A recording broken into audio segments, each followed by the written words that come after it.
Em 1997, enquanto o mundo observava a devolução de Hong Kong à China, alguém decidiu transformar esse momento histórico em um jogo de Super Nintendo. O resultado não foi apenas ruim, foi caótico, ofensivo, tecnicamente quebrado e ainda assim inesquecível. Estamos falando de Hong Kong 97. Não parece um jogo feito para divertir, mas para existir como um erro, um daqueles que nunca deveria ter sido lançado e talvez por isso nunca tenha sido esquecido. Para muitos, ele é apenas um meme da internet. Para outros, é considerado o pior jogo já criado em toda a história do entretenimento eletrônico. Neste vídeo, nós vamos desconstruir essa lenda urbana. Vamos entender como um desenvolvedor japonês criou propositalmente uma afronta aos sentidos, o que está por trás daquela infame tela de Game Over e por que, quase 30 anos depois, ainda estamos fascinados por esse desastre digital.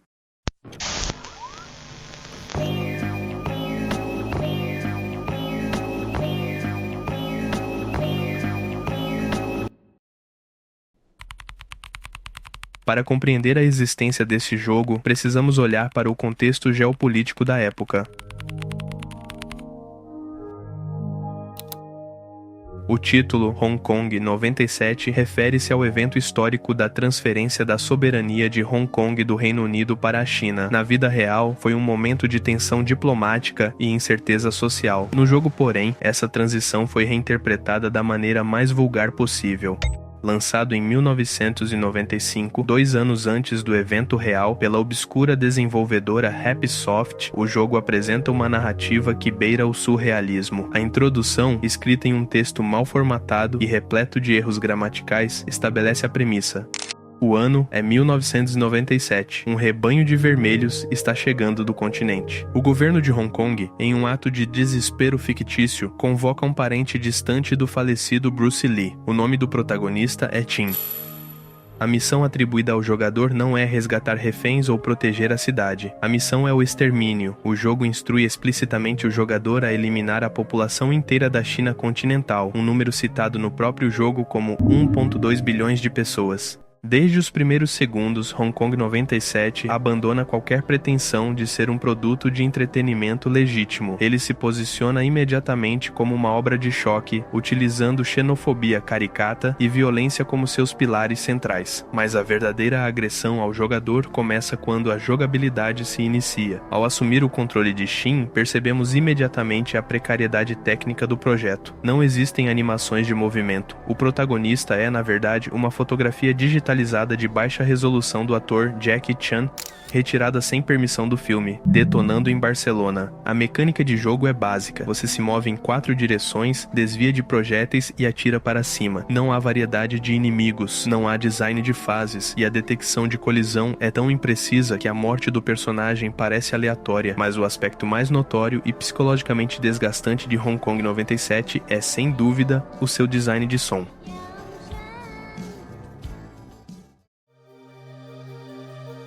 A maioria dos jogos utiliza trilhas sonoras para criar atmosfera.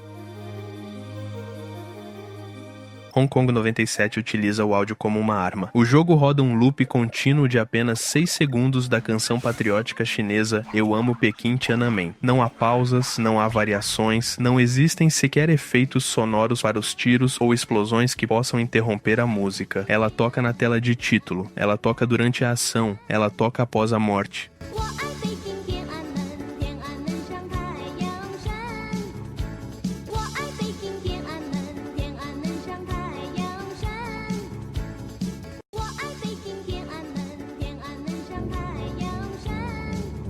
É uma repetição incessante que, segundo relatos de quem tentou jogar por longos períodos, induz a um estado de irritação profunda e dor de cabeça. A escolha dessa música, dado o contexto da missão do jogo de atacar a China, adiciona uma camada de ironia ácida, mas a execução técnica transforma tudo em uma prova de resistência auditiva. Se a jogabilidade é frustrante e a música é irritante, o que vem a seguir é genuinamente perturbador. É aqui que Hong Kong 97 cruza a linha de jogo ruim para algo muito mais sinistro.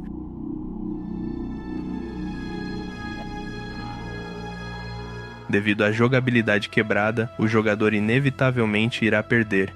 E quando a tela de Game Over aparece, somos confrontados com uma imagem estática de baixa qualidade. Durante anos, a comunidade de retro gaming debateu a origem dessa foto. Parecia realista demais para ser um boneco, mas estranha demais para ser de um filme comercial. Com o advento da internet e investigações detalhadas de fóruns especializados, a verdade veio à tona. A imagem não é uma criação artística. É uma fotografia real de um cadáver. A imagem foi extraída de um documentário japonês do gênero Mondo, filmes sensacionalistas focados em morte e tabus, que retratava cenas da Guerra da Bósnia ou conflitos civis similares. O desenvolvedor capturou um quadro de uma fita VHS, digitalizou-o e o inseriu no jogo como a tela de derrota. A presença de uma vítima real de um conflito armado dentro de um jogo cômico de Super Nintendo é uma dissonância moral chocante. Isso demonstra que não havia limites éticos na produção. O uso dessa imagem transforma a experiência de algo tosco para algo macabro, baseando a reputação do jogo como uma fita amaldiçoada.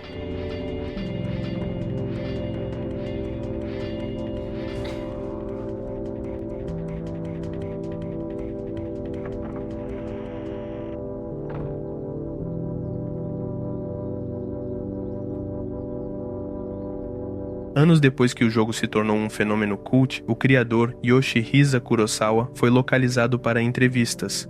A explicação dele mudou a forma como enxergamos o projeto. Segundo Kurosawa, Hong Kong 97 não é um jogo ruim por acidente, ele é um jogo ruim por design. Kurosawa explicou que na época viajou pela Ásia e ficou fascinado com a indústria de jogos piratas que copiavam Mario e Sonic. Ele achava esses jogos sem alma. Em resposta, ele decidiu criar o que chamou de o pior jogo possível. Seu objetivo era ser ofensivo. Ele queria quebrar todas as regras da Nintendo. Ele escreveu a história absurda, roubou a imagem de Jackie Chan, gravou a música de um disco comprado na rua e inseriu a foto do cadáver propositalmente para chocar. Todo o desenvolvimento levou cerca de 2 dias, com a ajuda de um amigo que trabalhava na Enix para codificar o básico. O jogo foi vendido via correio através de anúncios em revistas de subcultura underground no Japão. Kurosawa queria fazer uma espécie de punk rock digital, algo cru, feio e contra o sistema. Ele jamais imaginou que décadas depois, milhões de pessoas estariam analisando sua piada interna como se fosse uma peça arqueológica. Ao analisarmos friamente, Hong Kong 97 é um desastre completo. Ele falha como jogo, falha como narrativa e é eticamente reprovável. No entanto, sua existência é fascinante. Ele representa uma era de velho oeste na programação de jogos, onde um indivíduo com um computador e sem supervisão corporativa poderia criar algo puramente caótico e distribuí-lo ao mundo. Hoje, Hong Kong 97 serve como uma lembrança do que acontece quando removemos todos os filtros de qualidade e bom senso. Ele se tornou uma lenda não pelo que oferece ao jogador, mas pelo que ele representa. Uma anomalia, um erro no sistema, uma obra de anti-arte. É a prova de que, às vezes, a infâmia dura mais do que a fama. E, infelizmente, a música de Tiananmen dura para sempre na memória de quem a escuta.